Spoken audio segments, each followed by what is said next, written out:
There is a book the prophets buried, and in its pages the name Raphael was whispered, not written. Most will never hear this, but you're not like most. You feel it, don't you? The vibration beneath your skin, the ancient memory stirring in your bloodline. Before the Bible was sealed, before the serpent lied and the sword fell, there was a healer, more feared than the destroyer. Raphael, the watcher of wounds, the bearer of divine law, the one who walked through shadows to restore the light. But why was his truth hidden? What sacred covenant did heaven break for silence? Keep watching, because once you know his whole story, you'll never pray the same again. It begins with a scroll, a vanished parchment, a scar in the archives of heaven. We were told of Michael, the warrior, Gabriel, the messenger, but Raphael was the one they tried to forget. Not by silence. No silence would have left a window. They erased him with noise, redactions, revisions, 1,000 careful cuts from the edges of canon. Because Raphael wasn't just an angel, he was a threshold. He stood between body and spirit, between the wound and the whisper of the cure. In the Book of Tobit, preserved in the Catholic and Orthodox Bibles shunned from Protestant canon, he walks hidden as a man named Azarias. He heals Tobit's blindness with fish gall and delivers Sarah from the demon Asmodeus. They say his name means God heals, but the healing isn't antiseptic.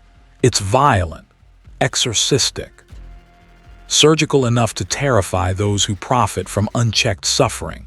This scroll, the one we no longer hold, may have once bled light, illuminating a blueprint of spiritual incision, but it vanished, and with it the deeper path of Raphael, the one where healing required war, where wholeness came with a price.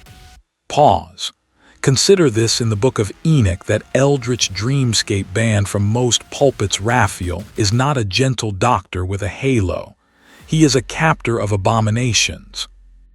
He binds Azazel, father of forbidden knowledge, to the jagged stones of Dudil, not with pity, with justice. And a chain only heaven remembers how to forge. They let you keep Gabriel's trumpet, they glorified Michael's sword, but they stole Raphael's chains. Why? Because chains can become keys, because healing, true healing, disrupts the revenue of religion, because to bind a demon one must first walk the same shadows it haunts. Raphael saw too much. He moved between dimensions of duty, from court physician to sacred jailer, from holy balm to celestial rebellion. His legacy whispers through the gaps between texts, glimpsed in the shadows of the Qumran scrolls, half-breathed in the margins of the Zohar. In Midrash Conan, obscure but breathing, he rules the second heaven, where unborn souls are braided from breath and becoming. Not paradise, preparation. The waiting room before resurrection, a hush before judgment. And still we weren't told. The church fathers debated his place. Irenaeus invoked angels but not his name. Jerome, translating the Vulgate, gave him quiet breath, a mention like a flicker in a storm. But the Reformation, it sealed the vault. The Reformers pruned Scripture with a blade sharpened by fear. Fear of intercession, fear of enchantment, fear of an angel whose medicine was both miracle and mystery. Because if Raphael could touch the body, and the demon if he could stand in a human face beneath angelic light, then no gatekeeper could claim monopoly over healing again. So what happened to the scroll? Some believe it was absorbed into the Apocrypha. Others say it burned, a whisper lost in the flames that swallowed Antioch and Alexandria. Others feel it vibrating beneath glyphs unseen, coiled in the silence beneath prayer. But hear this soul of dust and flame: the scroll didn't disappear. It fractured, like stained glass dropped from heaven, like divine memory shattered so that no single hand could hoard it. You see it in the caduceus, the staff of healing entwined by twin serpents, often misattributed to Hermes. But older than commerce, older than myth, some say, this symbol folds time back into itself. The serpent, once Eden's deceiver, now twinned with light. You hear it in the Angelus bells when devout lips tremble over healing without understanding the source. You feel it in dreams when healing arrives as a presence, not just a prescription. You remember it, on the edge of sleep, in the strange stillness inside a hospital's hum, in the pulse of your palms when love becomes weapon and tenderness becomes shield. Each relic of Raphael's memory is a shard of that broken scroll. His story was never lost, only scattered, disguised, infused into symbols that outlived the creed that denied him. He is the wound's guardian, the unlicensed healer, the exiled flame that still walks the edges of night. So I ask you now, what kind of healing terrified the scribes so much they'd rather erase an archangel than let him touch you? And still they watch from below. They turned his name to soot, not with blasphemy, not with denial, but with the crueler blade of omission. One of heaven's most mysterious archangels, struck not from rebellion, not from sin, but from memory. Raphael the healer, Raphael the watcher, Raphael the forgotten. And who decides which angels are remembered? This silence didn't arrive by accident. No. It bled slowly like light dying in a sealed tomb. Once his presence thundered in sacred circles. In the Book of Tobit, nestled quietly inside the Catholic and Orthodox canons, but rejected by the Protestant reformers, Raphael walks among men unrecognized. He binds a demon. He brings sight to the blind. He instructs the human soul with divine precision. Tobit 12:15 leaves no doubt. I am Raphael, one of the 7 holy angels who present the prayers of the saints and enter into the presence of the Holy One. But in many pulpits today, he is not spoken. How does a name that once touched the heavens become a ghost in the sanctuaries? This is the moment we stand in the ashes, ashes where angels once walked. The age of burning was not only of paper and parchment, but of presence. Raphael's story was never discarded outright, it was dismantled, section by section, line by line, hidden behind doctrinal suspicions and theological edits. Not heresy, but hesitation. The Protestant Reformation, hungry to strip the sacred down to its most austere skeleton, removed the Book of Tobit from their Bible in the 16th century, leaving Raphael's most intimate appearance buried under the label of Apocrypha. With each revision, his wings dimmed. But why? This was not simply a cleansing of Scripture. It was an exile of intimacy. Raphael did what theologians fear. He stepped into our homes, sat by the fire, met us on roads untraveled, spoke as a stranger. Cured with mortal fish, he collapsed the distance between divine and daily. Protestant reformers, anxious about angelic intermediaries and uncomfortable with the mystical currents flowing through certain books, cast him into silence. But this was more than denominational preference. This was an unwriting of the bridge between heaven and flesh. Raphael, the very name means God heals. He symbolized divine medicine, not only of bodies, but of nations' hearts and memories. His precise designation as one of the 7 archangels, those who stand before the throne, is echoed not only in Tobit, but deep in the intertestamental Jewish text, known as 1 Enoch, where 7 archangels are named, each with cosmic duties. Their Raphael is one of the holy angels who is over the spirits of men.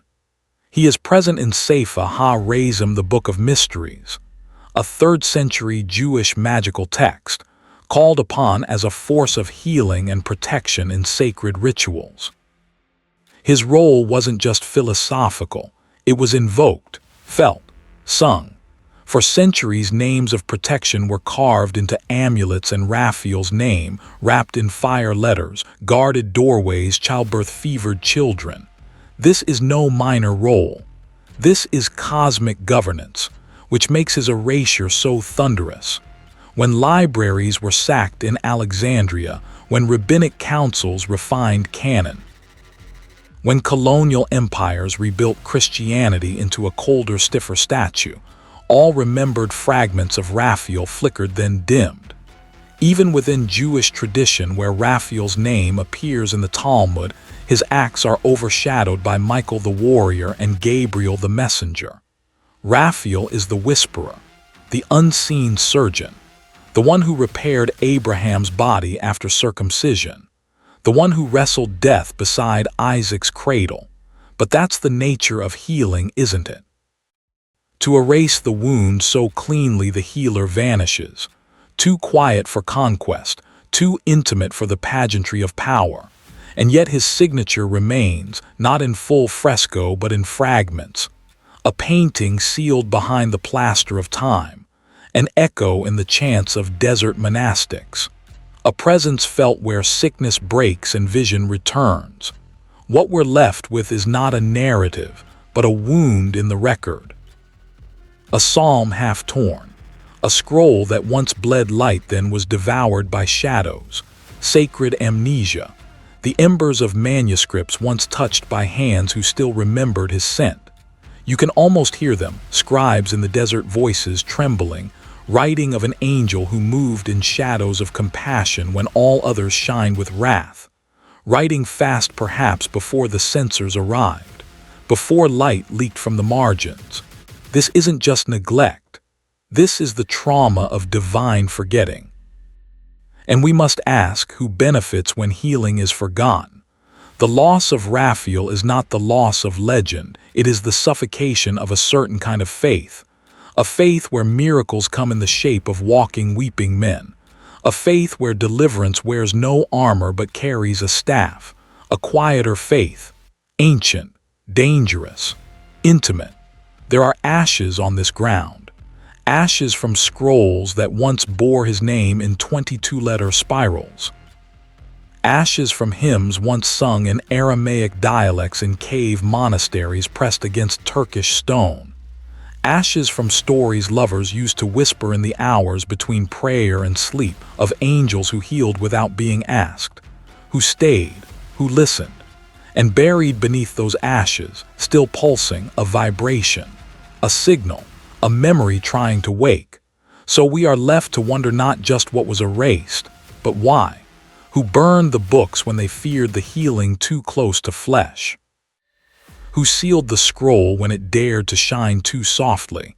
And what happens when Raphael returns, not just in memory but in need? Are we the ones who forgot, or were we made to forget him? Let that question settle in the silence he left behind. And still, they watch from below.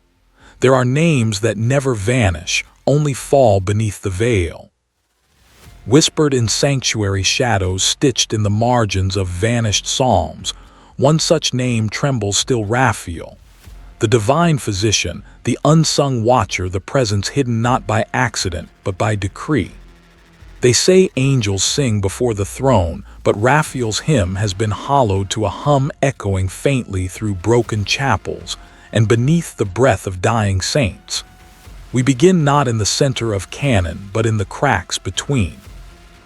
In the Book of Tobit, that rare jewel smuggled into the Apocrypha, Raphael walks in plain sight, cloaked in the name Azariah's, a guise beneath which he guides Tobiah with the calm of thunder wrapped in silk. He binds a demon, heals a father's blindness, and speaks words few dared to inscribe. I am Raphael, he reveals at last, one of the 7 holy angels who present the prayers of the saints and enter into the presence of the glory of the Holy One. 7. Holy angels. This is not mere ornamented myth, it is stratified hierarchy. And yet how curious, how deliberate that Raphael is absent from many pulpits, stripped from the mainstream light, while names like Michael and Gabriel resound. His healing, his mission, his presence forgotten. No forbidden. Some truths are not buried, they are sealed. Remnants survive, but only in flickers, like a constellation lost to light pollution. Jewish mystical text 3 Enoch names Raphael again, this time as the angel who heals the earth and rules over the spirits of men. In Islamic tradition, he becomes Israfil, the trumpet bearer of the last day, though this figure's identity shifts and blurs. Eastern Orthodox icons still invoke Raphael, pairing him with a staff and fish, the symbolic tools of Tobit's journey. Yet these depictions are rare, archived often in rural monasteries and whispered among iconographers as the healing flame. But if you listen deeply, beneath doctrine, beneath dogma, his footsteps remain, etched in icon, echoed in incense, trembling in the bones of forgotten cathedrals. His name, a chord struck in another octave, a presence felt more than proclaimed. So what happened? The counsels of men, the policies of power, the dangerous beauty of the myth too close to memory. In the 4th century, as church councils formalized doctrine, Raphael, along with much of the apocalyptic and intertestamental literature, was quietly folded behind theological curtains labeled non-essential. The Book of Tobit remained in Catholic and Eastern Orthodox canons, but was excised from Protestant Bibles after the Reformation, reducing Raphael's presence to a flicker amid historical schism. But Raphael is not a creation of text alone. He's a spiritual mnemonic, a living cipher. His very name, Raphael, means God heals. Not healing from God, but God is healing. And so he lingers where the broken go, in hospitals named after holy strangers, in oil paintings draped in golden glazes, in forgotten footnotes read only by theologians and mystics, burning with unsanctioned curiosity. He does not vanish. He migrates. Across cultures and creeds he shifts but never vanishes. He is called healer but also watcher. Watcher of men, watcher of birth, watcher of weeping. He is named in the Dead Sea Scrolls among the angels over chaos. He is inscribed in medieval grimoires, invoked in Hebrew letters to guard the eastern quadrant of sacred space. To the Kabbalists of Safed, his light corresponds to Tiferet, the Sephirah of beauty, balance, and spiritual radiance. Even the Zohar speaks of healing light that descends along the tree, not in blasts of fire, but as rays given to Adam which he forgot when he fell. Is Raphael one of those rays? A remnant carried from Eden, now folded into flesh and shadow. Scholars have interpreted his fish and salve as metaphors for spiritual nourishment, that which restores inner sight, not just vision. The fish is not just a fish. It is Jonah swallowed and restored, Christ multiplied, Tobit's unseen blessing. In Raphael's hand, it becomes a relic of transformation. And his staff, oh his staff, echoes Moses, Aaron's healing by serpents and shepherds alike. It is the rod of guidance and authority held by the one who walks with us while hiding his wings. Some say the staff represents the axis between heaven and earth, the vertical thread through which divine presence descends into matter. Raphael walks that line, not above us but within reach. Why did they fear his memory? Because Raphael represents a union they could not control, a bridge between suffering and divine intervention, between man and terrifying mercy. He is not an angel that brings war. He brings responsibility, the kind that changes destinies not by fire but by tenderness, by proximity. He doesn't hurl thunderbolts, he kneels beside the dying. He doesn't separate wheat from chaff, he restores the hand that gathers. He doesn't strike down, he uplifts, quietly, daringly. Raphael does not thunder from heaven. He walks by your side, veils his glory, touches your wounds, and leaves you changed. This is dangerous. To remember Raphael is to remember that heaven was never distant, that God did not wait on thrones, but traveled in disguise in the company of the hurting, the blind, the hunted. Divine proximity, celestial intimacy. The architecture of healing built not in palaces but in ashes. And perhaps that's why his name remains whispered rather than shouted. Because if he is still with us, then healing is no longer a prayer. It's a conspiracy of grace rebelling gently against the machinery of despair. Where doctrine drew boundaries, Raphael crossed them. Where memory was erased, he wrote in light. Where names were hidden, he bled them into symbols. So I ask you, has his name been erased or entrusted, dormant or deliberate? For what is buried can be broken, but what is entrusted awakens. Perhaps it waits like sacred breath in the mouths of those who still believe in angels who walk beside us. And if you listen, not to the noise but to the stillness underneath, you may hear it too, that ancient hum, beneath the veil carrying a name, and still they watch from below. It was never meant to survive, woven between the velvet silence and the crackling fire of heaven's first rebellion. Raphael stood unmovable, unspeakable, and unseen. Not absent but edited, not fallen but folded away.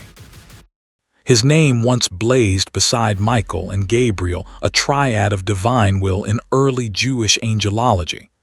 You'll find them in the Book of Enoch, exiled text of the Watchers, where Raphael is tasked to bind Azazel, the corrupter of men, and throw him into the desert of Dudil, buried beneath rough stones beneath memory itself. That was no minor role. That was judgment, healing through the blade of justice. You hear me? While the others proclaimed war or bore messages, Raphael executed the quarantine of evil. But what happens to an angel when his medicine is fire? What price does a healer pay for exorcising the cosmos? In the Book of Tobit, preserved in Catholic and Orthodox Bibles but cast out by Protestant reformers, Raphael walks veiled in human flesh. Tobit is blind. His son Tobias is lost. And Raphael calls himself Azarias, a traveling companion, not a celestial judge. He heals Tobit's eyes with fish gall and tames the demon Asmodeus with smoke. Healing and banishment, again hand in hand. But notice the drift. First he wrestles with fallen angels, then he gently mends mortal wounds. From high executor to hidden aid, from instrument of divine judgment to humble traveler, this is not evolution. This is erasure by erosion. A softening not of spirit but of record. Not all redaction comes like thunder. Some comes like snow. In this reshaping we glimpse the gate of undoing, a place where heaven's witness is reframed, where the celestial is domesticated. Raphael didn't fall.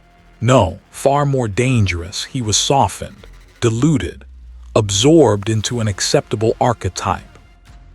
They renamed his wrath as wellness. His authority became assistance. And still he remained watching, not just in scripture, not just in vision, but in pattern, in the architected silence of edited scrolls and muted icons. There's a current in the liturgy, a vibration between vowels, the ghost of the lamp-bearer hidden beneath the breath of the prayer. In Christian tradition emerging by late antiquity, Raphael's presence splinters into roles. The patron saint of travelers, the nameless healer beside the pool of Bethesda in John 5:2-4, where an angel stirs waters that renew the body. The text doesn't say Raphael, no, but the faithful began to whisper, could it be? Could the lamp-bearer walk still cloaked by canon healing in silence? Do you feel that? The tension in the bones of Scripture, verses twitching beneath the surface as if remembering what they once held. By medieval Europe, the iconography narrowed, staff in hand, fish at foot, young boy by his side. Tobias and the angel, a lovely tale, a harmless story, but the desert of Dudil was forgotten, and so was the demon he bound. Forgotten not because he was unworthy, forgotten because remembering him unearthed too much. Because to recollect Raphael's fullness is to acknowledge the war behind the wounding, and to name the forces that still ride beneath spiritual skin, wearing light as disguise. Ask yourself, who changes a healer's history? Who decided that Raphael was only kindness and not containment? In the Byzantine hymnographic tradition, he is invoked with Michael and Gabriel, but in a quieter tone, more prayer than proclamation. The Orthodox Church kept his memory, but like incense trailing behind the smoke. A gesture. A reverence, but never the edge he once bore. Not the chain that bound Azazel, not the silence that sealed the pit. Those are not hymns, they are warnings. So we return to the gate. This is the gate we now stand before, the gate of undoing, undoing of memory, of mythic muscle, of the fierce protectors who once bore names older than temples. And why is this dangerous? Because without the fullness of Raphael, the one who healed earth's wounds by binding heaven's rebellion, we lose the divine equation. Not all healing is soft. Not all light is tender. Sometimes the lamp-bearer illuminates what we are terrified to see, the parasite in the promise, the rot in the relic, the turncoat cloaked as teacher. He stands at the threshold not only of pain but of purification. Beneath the scrolls that bled light there were names encoded in silence, vibrations the ancients once spoke aloud knowing they could wound darkness simply by remembering them. The scroll is gone, but the stain remains. So we face this question beneath shattered halos and redacted myths: what was taken from us when Raphael was quieted? What was lost when the healer was hidden beneath the human? And who still fears what he might reveal? And still, they watch from below. It was not silence that followed the breach, it was echo, a rumble through the vault of heaven, a quake in the frail bones of man. The covenant was known, etched not in stone but in flame, not upon the tablets of law but inscribed in the chambers of the unseen heart. The covenant of Raphael, once guardian of healing, once shield of sacred order. And then he vanished, not with thunder but with unraveling, torn from the temple tongues, swallowed by scribal caution and sanctioned forgetting. But even secrets bleed. And bleed it did into the margins of forbidden texts, into the haunted footnotes of exiled mystery. The Book of Enoch calls him out by name: Raphael, binder of Azazel, sentinel of the abyss, chosen to shackle the watchers whose descent unraveled the weave of divine protocol. But what happens when the binder becomes the buried? A decision bruised the heavens, not spoken but felt. A tremor through cherubic eyes. A sigh through seraphic flame. Did Raphael break rank, or was he broken by the rank itself? For in the layered corridors of Apocrypha, lit not by law but longing, lies the echo of a shattered oath. His very name, Raphael, God heals, yet he's tasked with punishment, cast not merely to bind evil but to erase it, to sterilize corruption through the paradox of sacred violence. Mercy weaponized, but mercy misused becomes its opposite. And the deeper question was never what he did, but why heaven might fear what he revealed. Why does a healer become dangerous only after choosing to heal? Ancient tongues dared to whisper what clergies dared not record. In the fragments from Qumran, Raphael is invoked like a spell, not a story. His name lingers in incantations for protection, for restoration, his role less as legend, more as presence. Yet as tradition hardened, his name evaporated. The Babylonian Talmud is mute. Rabbinical hands folded the parchment corners tighter. Gabriel was preserved, Michael crowned. Uriel tolerated, but Raphael erased, not because he failed, but perhaps because he refused. Scholar Michael Stone noted that Raphael's essence drips through Second Temple texts, vivid and vital, then vanishes. Not absence by accident, absence by intent, like a seal breached, not shattered but leaked, a divine name hidden in breath, not ink, a sacred presence whispered between the lines as if to protect him from us, or us from him. And what if that breach wasn't a mistake? What if it was a beacon? He stands at the crossroads of archetype, between divine medic and celestial rebel. Too human in his grief, too divine in his mercy. His script diverged from sanctuary norms. He saw monsters through the eyes of their victims and judged accordingly. He administered balm where heaven demanded blade. In the Book of Tobit, a canon embraced by Catholic and Orthodox lumen, he walks incognito. I am Azarias, he tells the mortal he heals. A false name for a true act. Why lie unless the truth reveals too much? This is not blasphemy. This is recollection. Not invention, but invocation. Raphael was the watcher among the watchers. He did not fall, but he witnessed the fall. He caged the corrupted, then watched heaven silence their history. Perhaps he saw punishment bent out of proportion. Perhaps he tried to heal what others wished to erase. And healing in such a world becomes a threat. That makes him the most dangerous kind of angel, one who chooses compassion over compliance. In every tradition where he lingers, Jewish mysticism, Christian reverence, fleeting Gnostic mentionings, he hides something. A name, a mission, a cost. His halo isn't golden, it's veiled. Like the torn curtain in the Holy of Holies, his presence signals access but also rupture. And the veiling was not negligence, it was strategy. He wasn't just erased, he was scattered, like relics across a desecrated altar. One syllable in a healing chant. One glint in stained glass. One glyph half erased on a crumbling manuscript. Severed symbols, half a sigil. A geometry waiting to be redrawn in the souls of the ready. They blurred him not to protect the faithful, but to protect the story from the faithful. For some truths cannot survive doctrine. They must be carried in vibration and sent in dream. Raphael's fall from the canon is not descent. It's descent. Even now within the Kabbalistic frame he sits in the east, the place of emerging light.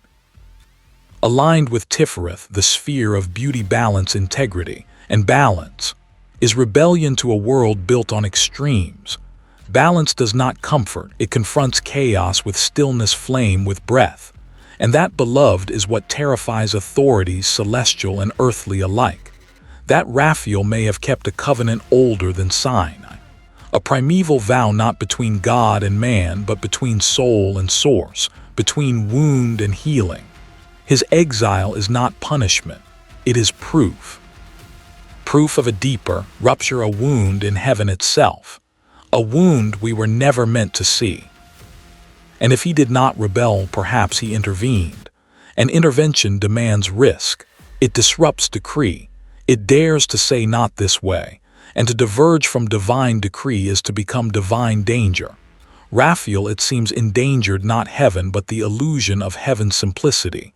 And now you hear his name again, not through sermon or rite but through echo, through inner remembrance, through the pricking of your skin when a truth unlatches from time.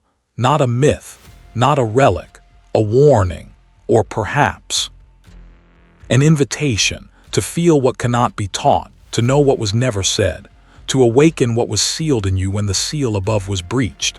And still they watch from below. The garden mourns, not with leaves nor wind, but with memory silent and scorched. Something sacred was torn not by time but by decision. And in that tear they buried Raphael. This is not a metaphor. It is a crime scene of the spirit, a silence chiseled into scripture, a name vanished beneath ash. For among the hosts of light, Raphael was never marginal. Raphael was movement, remedy, watchfulness embodied. He was not a background force. He was the pulse animating the breath between suffering and restoration. Yet his presence, flickering through fragments of Tobit, scattered prayers, and outcast liturgies, feels less like a fading myth and more like a stolen breath. You see, his is a name tethered to restoration, but cut from the common narrative. Not forgotten, removed, erased like a cipher. Like a glyph scratched from the temple wall before the torch was lit. In the Book of Tobit, preserved in the ancient currents of the Septuagint and long embraced by Eastern and Catholic traditions, Raphael does not whisper. He declares, "I am Raphael, one of the seven who stand before the Lord." Tobit 12:15. Not metaphor, not symbol, identity unveiled. And yet in the Reformation's pruning of canon, in the Protestant erosion of the Apocrypha, he vanishes. His assignment, a healing journey, a sacred disguise, a truth gently revealed, is redacted. What does it say of us that the healer was removed? That the angel of restoration became a theological liability? That balm was seen as invasion and mercy as threat? The garden mourns because the wound was never just Eden lost. It was memory itself dismembered, split from its healer, torn from its own repair. Raphael was not a name whispered in fear. He was summoned in hope. In midrashic traditions, echoes remain. Not loud, but insistent. Some trace him to Genesis Rabbah 52, where Abraham, freshly circumcised, is visited by angels, and among them one assigned solely to heal. In Islam, though unnamed, tafsir paints the silhouette of an angelic breath, one who revives the soul, and trumpet calls the resurrection. A figure liminal, merciful, a murmured parallel, a veiled Raphael. Again and again the pattern pulses beneath the surface. Wherever wound opens and light pierces, without warning, this presence walks. So why was Raphael concealed? Because the star heals, but only when seen.